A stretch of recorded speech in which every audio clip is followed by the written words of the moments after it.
Ngayong Pasko, nagpapasalamat po tayo dito sa TESDA sa ambag ng lahat ng ating mga partners sa paghahatid ng masayang pagbabago sa buhay ng maraming Pilipino. Dahil po sa inyo, mga TechVoc institutions, industry associations, mga local government units, at mga individual, damang-dama natin ang tunay na diwa ng Kapaskuhan, ang pagbibigayan. Ang pagsilang po ng dakilang manunubos at ng ating Panginoong Hesukristo ang nagbibigay sa atin ng biyaya at liwanag upang tumahak sa tuwid na landas.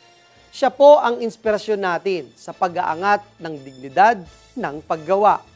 Dahil po sa inyo, mga manggagawang Pilipino, lalong-lalo na sa mga kababayan po nating OFWs, gumagaan ang buhay, nagkakabigkis ang bawat pamilya, at patuloy na sumusulong ang ekonomiya ng ating bansa.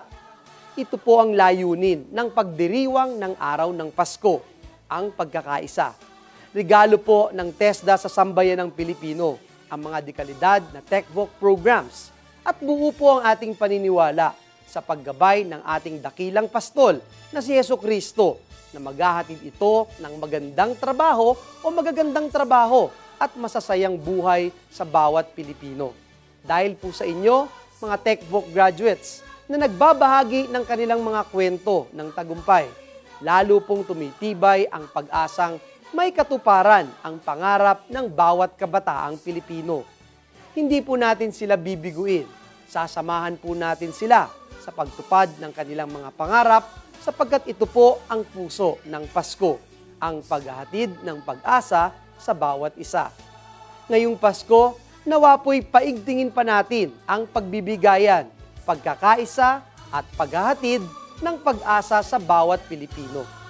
Ito po si Joel Villanueva, kasama ang buong TESDA family na nananalangin kasama ninyo at bumabati ng isang maligayang Pasko at masaganang bagong taon.